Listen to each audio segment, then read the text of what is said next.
Hi, it's Dave here from Melbourne SEO Services and joined with Steve Ovens, our lead SEO here, and we're actually going to take you through a little bit more understanding about the audit that you've got, just so you kind of understand the thought process that goes behind it. So maybe I'll pass to you, Steve. Maybe if you can kind of take us through, because you architected this audit, and I'm interested to know how it breaks down. Sure. Well, as you know, essentially Google looks at your site in a lot of different layers, and we've broken down the audit to match that.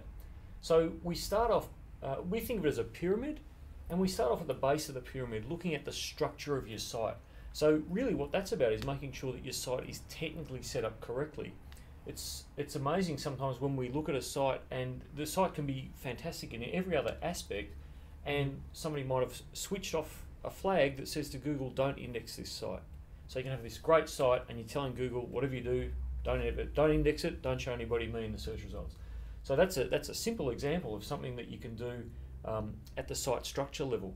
There's a whole lot of other things that go into that, making sure that your site can be read and crawled by Google, and that it's generally well put together. So the types of things like different, the URLs, URL categories. structure, that's right, yeah. how your site's been laid out, and how the pages link together. Yeah. Very important things that we look at there. We jump into webmaster tools as well for this That's right. area to find out. Yeah, making sure that the site is indexed by Google, that we've got, say, a sitemap's been created so that we've told Google what other important pages that we want to have indexed. Yeah. And that there aren't any bad errors that Google's telling us about, saying, hey, you need to look at this problem on your site. So we go and have a look at all those things. So that's our site structure. Oh, the other thing that's probably worth mentioning there is that we make sure that the platform that you're using is returning the correct code back to Google when Google goes and looks at the page. Yeah. So what that means in sort of non-techo speak is that when we say to your website, I want to look at the home page, it not only comes back with the page, but it actually comes back with a code as well, and it says, yep, this page is okay. Yeah. And some other codes that it might give back is it might say, oh, this page has moved, or this page is not found. There's some pretty standard ones. So we just make sure that your site is giving back the right codes for the right sort of pages. Yeah. So that's our site structure. And that's the foundation that we build all this upon. Now, of course, your site is made up of individual pages. So that the next level that we look at is we actually look at the on-page factors. And this is probably the area that most people are familiar with on their sites. It's where you spend most of your time as the site owner. And then what we're looking at are things like the page titles, but that you're using the sort of the keywords that your site is about sensibly on the page, not overdoing it, Yeah. but also that you are actually mentioning it. So that if you've got a page that's let's say you've got a page about anti-wrinkle treatments, say. We'd kind of like to have anti-wrinkle treatment in the page title. Now, some site platforms will set it up so all the pages by default have just got the brand. So Yeah. it might be just, XYZ Skin Clinic. And that obviously doesn't help you to rank for those keywords that you might be trying to get visitors for. So we go through and make sure that you've got your on-page factors correct. And that includes also looking to make sure that you're not duplicating your page titles, because one of the things that Google doesn't like is if you've got duplicate content across your site, and it uses page titles as a way to detect that. A lot of these things, some people might have heard, a few of these different terms that you're throwing out, and they also relate to some of the different updates that we've had. I mean, a lot of this Yep. here, this foundational, as you've sort of marked out here, is to do with Panda and factors that are happening on site. Correct. Yeah. So why is that such an important part to get right? Like how does, if you don't have this right, the other things kind of don't work?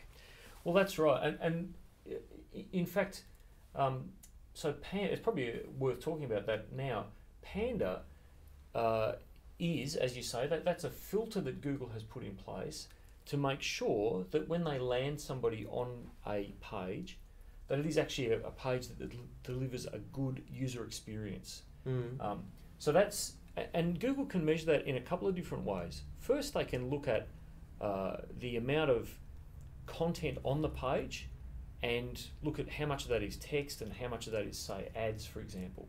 So if you've got a page I'll get really brave here and I'll try and actually write on the whiteboard. Here we go. If I've got a page and you know, it's got ads here and here, and then it's maybe got an ad here, and then I've got some text. When a user lands on that page, they might only see that much of it in their browser. And Google looks at that and says, well, most of that's rubbish and not related and not good quality content. That's not a good user experience. So Panda is a filter that Google applies to try and stop sites like this being returned in the search results.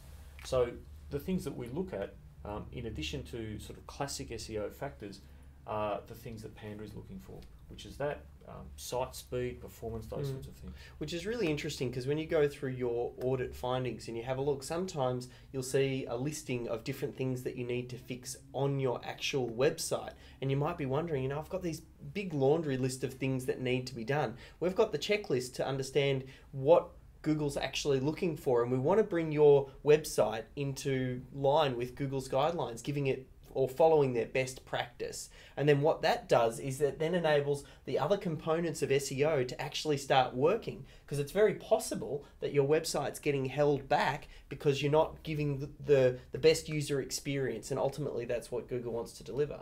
That's right, yeah. So having these things wrong, exactly as you said, the stuff above that won't help you, or certainly won't help you as much if these things aren't working for you. So yeah, we very much take that, you know, put the firm foundation in place and build upon that. So we want to get those things right first. But the next key area of SEO, of course, and most people who've been in SEO for a long time know this, it's all about links. Yeah. You know, I've got to get links to my site. And in fact, you've got to get the right sort of links to your site. You know, it's not so much about getting thousands of links, it's about getting the right sort of links, which are relevant links from quality websites. So what we look at there is we look at the existing links that you've got. We want to make sure that you know, you've got a good link profile, that you haven't got any sort of really dodgy links that are in there. And in addition, again, looking at Webmaster Tools, we'll look at that and say, you know, is Google calling out any of your links? Have you had any penalties applied, for example, for previous linking practices? So we look at the links that you've got, and we'll also look at some links that your competitors might have, and just sort of, you know, understand where are other sites getting links in the market that you're in. So we look at the links, and again, Google has a filter for your link profile, which is the Penguin filter, and that's all looking at it's looking at how does your link profile stack up compared to what would be considered natural or normal. So it's just making sure that you haven't basically spammed a whole bunch of other sites to get links back to your site. So that's what Penguin is looking at, and that's what we look at in that area of the audit. And links are actually tied in with social as well. So the sort of the icing on the cake, if you like, for your SEO is, what does your social link profile look like? What does your social links say about you? So, for example, if I put a story on my website and then a lot of people like it on Facebook or tweet about it on Twitter, or, you know, in the Google, what Google wants you to do is that they plus it on Google. That actually is a signal that Google can see, and if you subsequently then got a lot of links to that page, it would make sense. Yeah, if a lot of people are talking about it and then people start linking to it, that's kind of what it looks like when a piece of content goes viral on the web. Yeah. So your social links are important, and I mean, the first thing that we look at is just, have you enabled social sharing of your content? So we just make sure that you've actually you're able to like the pages, that you've got the Facebook buttons and the, you know, tweet buttons and Pinterest and things that are relevant in your market.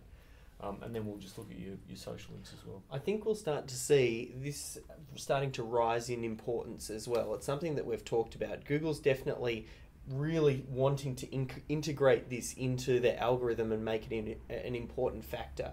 And you might even get some recommendations in your audit about setting up authorship, which is again tied into this social aspect, because Google wants to almost get rid of this anonymous web where a lot of people were creating very low quality content with the sole purpose of trying to manipulate the search engine rankings, and make it a bit more transparent and assign ownership and authorship. And so when someone links to you, if they've got a good profile or a presence that Google recognizes, obviously a link from them is going to be considered more important. So all of these factors that we sort of group together, you can then sort of start to apply on your website to make sure that you're giving yourself the best possible chance of ranking in the eyes of Google. Yep, that authorship one that's a really good point, and very important nowadays.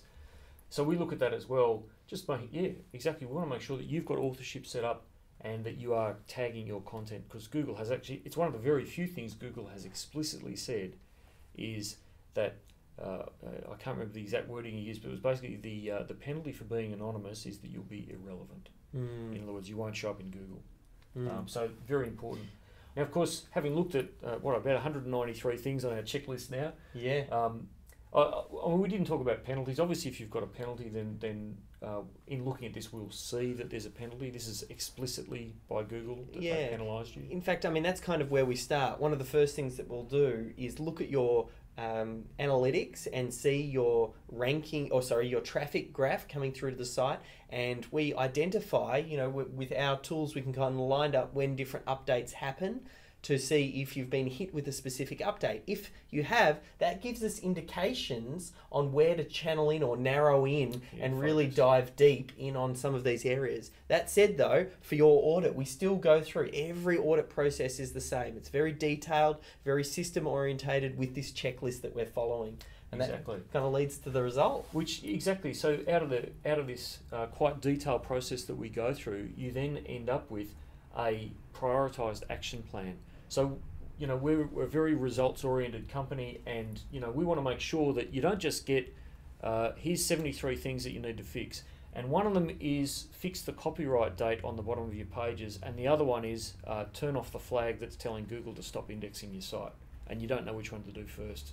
We want to make sure that we go, here's the critical stuff, you've got to fix this stuff, this is your quick wins, get this stuff done quickly, here's the important stuff, and then here's the stuff that, look, this is nice to do. And then there'll be some stuff, like, for example, link building, where it's an ongoing process, and we'll call that out as well and say, look, this is the sort of stuff that you need to be doing on an ongoing basis to continually improve your SEO. Okay, so the next step is let's jump in and have a look at your audit and see how your website's faring in the eyes of Google. So thanks for your time, Steve, and let's actually pass over to the next team member that'll walk you through your audit. Catch you soon. Cheers.